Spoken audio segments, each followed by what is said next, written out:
Pernah nggak sih teman-teman dengar tentang adanya mobil listrik? Atau justru di antara teman-teman ada yang gunain ya? Nah, tahu nggak sih kalau itu termasuk ke dalam upaya menjaga lingkungan dan memanfaatkan sumber daya alam yang ada? Kok bisa ya? Nah, jika kalian ingin tahu apa aja contoh teknologi ramah lingkungan selain mobil listrik, yuk simak terus video ini sampai akhir.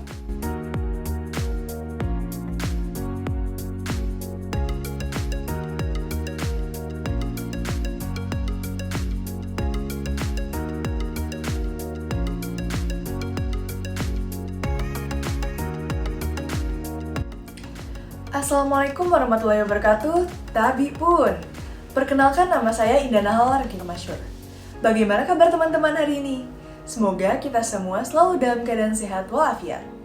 Hari ini kita akan mempelajari tentang teknologi ramah lingkungan. Sebelum kita belajar, mari kita berdoa terlebih dahulu. Berdoa dimulai. Raditu billahi robba wa bil islami dina wa bi muhammadin nabiyya wa rasula rabbi sidni ilma warzuqni fahma. Artinya, aku rela Allah sebagai Tuhanku dan Islam sebagai agamaku dan Nabi Muhammad sebagai Nabi dan Rasulku. Ya Allah, tambahkanlah kepadaku ilmu dan berkahilah kami rezeki untuk dapat pemahaman. Berdoa selesai.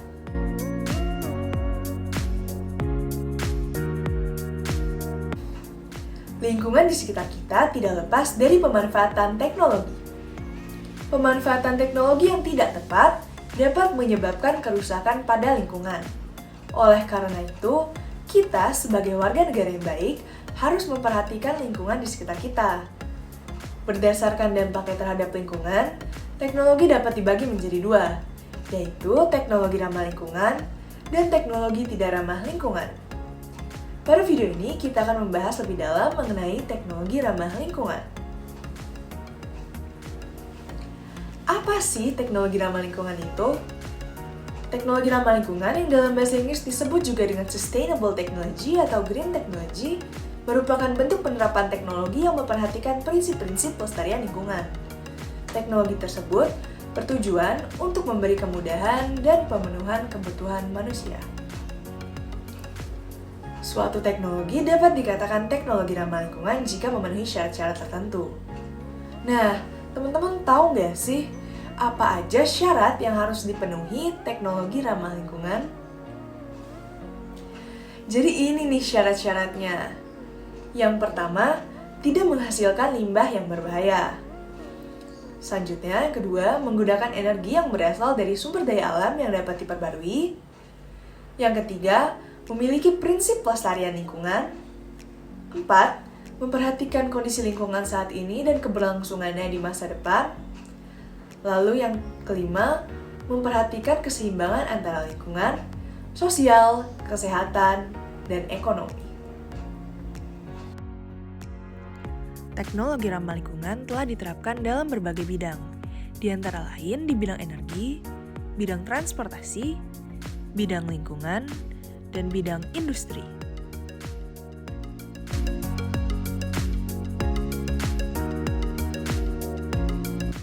Teknologi ramah lingkungan dapat diterapkan pada bidang energi sebagai upaya untuk mencari sumber energi alternatif di masa depan. Berikut ini adalah contoh penerapan teknologi ramah lingkungan di bidang energi. 1. Biofuel atau bahan bakar dari tumbuhan merupakan jenis bahan bakar alternatif yang berasal dari bahan-bahan organik dan dapat diperbarui. Teman-teman tahu nggak sih apa bedanya antara biofuel dengan bahan bakar fosil? Dua-duanya memang berasal dari bahan-bahan organik, tetapi biofuel dapat diolah langsung dari bahan organik seperti tumbuh-tumbuhan. Sedangkan bahan bakar fosil berasal dari hewan atau tumbuhan yang telah mati selama jutaan tahun yang lalu. Ada dua jenis biofuel, yaitu dalam bentuk etanol dan biodiesel. Di Indonesia sendiri, biodiesel sudah dikembangkan dan diproduksi sebagai bahan bakar kendaraan yang disebut juga dengan biosolar. 2. Biogas. merupakan jenis bahan bakar alternatif yang diperoleh dari proses fermentasi bahan-bahan organik oleh bakteri anaerob. Bahan organik yang banyak digunakan dalam pembuatannya berasal dari kotoran dan urin hewan ternak. Saat ini, biogas sudah banyak digunakan sebagai bahan bakar untuk kebutuhan rumah tangga di Indonesia loh. 3. Sel surya atau solar cell merupakan pembangkit listrik yang mampu mengkonversi sinar matahari menjadi arus listrik. Solar cell terdiri dari berbagai komponen fotovoltaik atau komponen yang dapat mengubah cahaya menjadi listrik. Gambar di atas merupakan contoh dari pemasangan panel surya di atap rumah. 4. Hydropower atau yang sering juga disebut dengan pembangkit listrik tenaga air. Hydropower ini menggunakan energi gerak dari aliran air untuk menghasilkan listrik. Cara yang paling umum untuk memanfaatkannya yaitu dengan membangun dan membendung sungai besar untuk membentuk tempat penampungan air. 5. Ocean power atau pembangkit listrik tenaga pasang surut air laut dan ombak. Kita juga dapat menghasilkan listrik dari energi pasang surut air laut dan ombak. Bendungan dibangun melintasi bibir pantai untuk mengambil energi pada aliran laut untuk digunakan sebagai hydropower. Masih sedikit negara yang menerapkan teknologi ini karena pembangunannya membutuhkan biaya yang sangat besar. 6. Wind power atau yang lebih dikenal dengan pembangkit listrik tenaga angin. Merupakan pembangkit listrik yang menggunakan angin sebagai sumber energi untuk menghasilkan energi listrik. Jadi, wind power ini manfaatin hembusan angin untuk memutar kincir angin yang terhubung sama turbin angin. Ada 2 jenis pembangkit listrik tenaga angin yang saat ini dikembangkan, yaitu pembangkit listrik tenaga angin yang dibangun di daratan dan pembangkit listrik tenaga angin yang dibangun di pantai. Teman-teman tahu nggak sih, kalau akhir-akhir ini pembangkit listrik tenaga angin menjadi sumber energi dunia terbesar kedua setelah panel surya. 7. Geothermal. Energi geothermal merupakan panas yang tersimpan di dalam tanah, lapisan dasar bumi, dan cairan dalam kerak bumi. Kita dapat menggunakan energi yang tersimpan ini untuk memanaskan dan mendinginkan sebuah bangunan, serta menghasilkan listrik. Salah satu cara untuk mengambil energi geothermal ini yaitu dengan menggunakan sistem pompa panas geothermal atau geothermal heat pump system. Sistem ini banyak digunakan di negara yang memiliki 4 musim atau negara dengan beriklim subtropis. Gambar di atas merupakan aplikasi geothermal dalam skala rumah. 8. Fuel cell dan hydrogen power. Perlu teman-teman ketahui bahwa hidrogen yang banyak di alam semesta bukanlah hidrogen bebas yang dapat langsung dimanfaatkan sebagai bahan bakar. Tetapi, hidrogen tersebut berada dalam bentuk senyawa, misalnya hidrogen pada air H2O. Oleh karena itu, para ilmuwan menyatakan bahwa gas hidrogen akan menjadi bahan bakar di masa depan.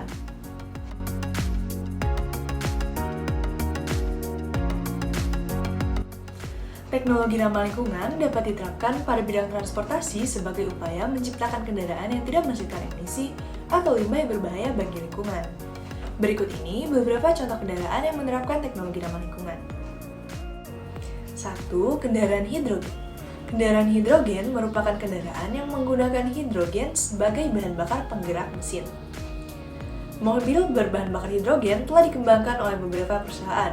Ada juga sepeda hidrogen, sepeda motor hidrogen, skuter hidrogen, bahkan pesawat terbang berbahan bakar hidrogen. 2. Mobil surya. Mobil surya merupakan mobil yang energi utamanya berasal dari sinar matahari. Salah satu contoh mobil surya adalah bus surya yang pertama kali diterapkan oleh negara Australia. 3. Mobil listrik. Mobil listrik merupakan mobil yang didorong oleh satu atau lebih mobil listrik, menggunakan energi listrik yang disimpan dalam baterai atau alat penyimpanan energi yang lain. Motor elektrik ini mampu memberikan tenaga putaran dengan cepat dan memberikan percepatan yang kuat, tetapi suaranya halus. Penggunaan mobil ini juga tidak menghasilkan polutan dan mengurangi efek rumah kaca.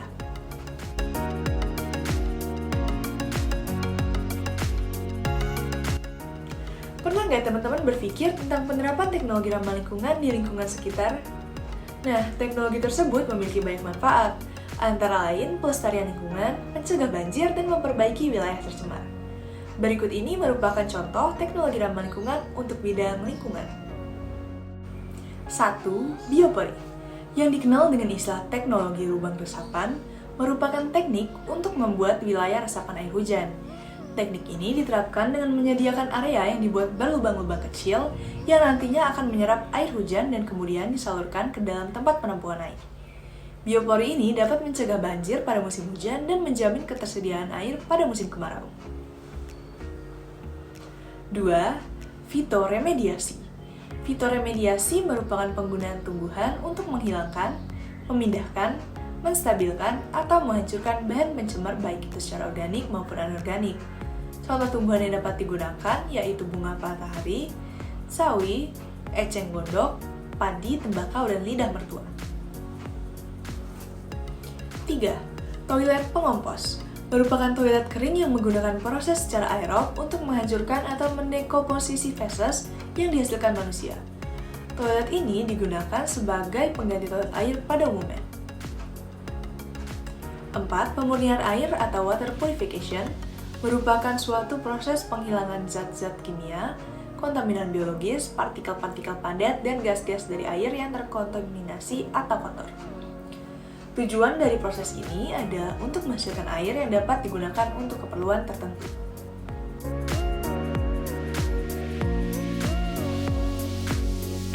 Biopulping merupakan teknologi ramah lingkungan yang terinspirasi dari proses pelapukan kayu dan sampah tanaman oleh mikroorganisme. Proses pelapukan dilakukan secara alami oleh beberapa jenis mikroba dan jamur, sehingga sampah dari pohon-pohon yang telah mati akan kembali diserap oleh alam secara alami. Contoh mikroorganisme yang digunakan yaitu jamur kapang. Selain dengan menggunakan kendaraan yang ramah lingkungan, masih banyak lagi perilaku hemat energi dalam kehidupan sehari-hari. Misalnya sebagai berikut. 1. Membudayakan penggunaan sepeda atau jalan kaki. Selanjutnya, mematikan kendaraan jika tidak digunakan. Mematikan lampu saat tidur dan siang hari. 4. Memilih peralatan rumah tangga yang hemat energi, misalnya mengganti lampu pijar dengan lampu neon. 5. Tidak membuang-buang kertas. Dan yang terakhir, menggunakan air secukupnya. Sebenarnya masih banyak lagi perilaku hemat energi yang harus kita terapkan dalam kehidupan sehari-hari. Selanjutnya, teknologi tidak ramah lingkungan. Teknologi tidak ramah lingkungan pada umumnya menggunakan sumber daya alam yang tidak dapat diperbarui. Penerapan teknologi tidak ramah lingkungan ini kurang memperhatikan kelestarian lingkungan. Contoh penerapannya seperti pada pengolahan minyak bumi dan pengolahan batu bara.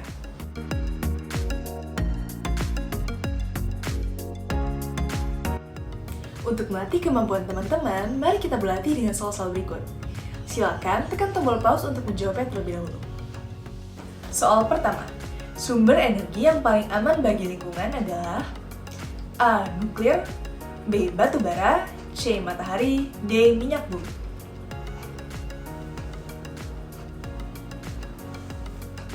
Jawabannya C. Sumber energi yang paling aman bagi lingkungan adalah matahari, karena cahaya matahari dapat diubah menjadi energi listrik dengan menggunakan sel surya tanpa menghasilkan produk sampingan. Sementara itu, pemanfaatan nuklir sebagai sumber energi menghasilkan produk sampingan berupa zat radioaktif, sedangkan batu bara dan minyak bumi menghasilkan polusi udara. Kita lanjut ke soal selanjutnya, soal 2. Berikut ini, yang bukan merupakan prinsip-prinsip teknologi yang menjaga kelestarian lingkungan adalah A. Menjaga keberlangsungan lingkungan di masa depan. B. Memperhatikan keseimbangan lingkungan, sosial, dan ekonomi. C. Menggunakan sumber daya alam yang dapat diperbarui. D. Menggunakan bahan-bahan yang tidak dapat didaur ulang. Jawaban yang tepat adalah D. Jadi, teknologi ramah lingkungan ini bertujuan memberi kemudahan bagi aktivitas dan pemenuhan kebutuhan manusia dengan memperhatikan syarat atau prinsip-prinsip pelestarian lingkungan. Seperti yang udah kita bahas sebelumnya, syaratnya adalah menjaga keberlangsungan lingkungan di masa depan, memperhatikan keseimbangan lingkungan, sosial, dan ekonomi, tidak menghasilkan limbah yang berbahaya, dan menggunakan energi yang berasal dari sumber daya alam yang dapat diperbarui. Yang tidak termasuk dalam syarat-syaratnya yaitu menggunakan bahan yang tidak dapat didaur ulang. Maka jawaban yang tepat adalah opsi D.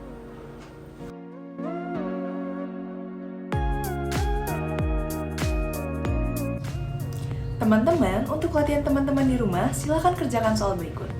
Pause video untuk mengerjakannya terlebih dahulu.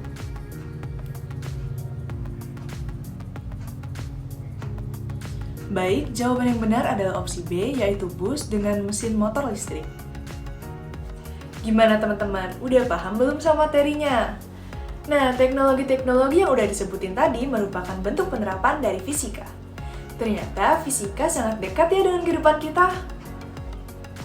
Jadi, biar lingkungan di sekitar kita semakin terjaga, kita bisa gunain dan mendukung teknologi-teknologi ini. Sumber daya alam kita bisa dimanfaatkan dengan baik, lingkungan terjaga, dan tentunya risiko pencemaran juga akan berkurang. Teman-teman, pada tertarik nggak nih untuk beralih menggunakan teknologi yang ramah lingkungan? Jangan lupa belajar dan baik baca bukunya ya. Terima kasih sudah menonton video ini sampai akhir. Semoga materi yang saya sampaikan bisa bermanfaat bagi kita semua.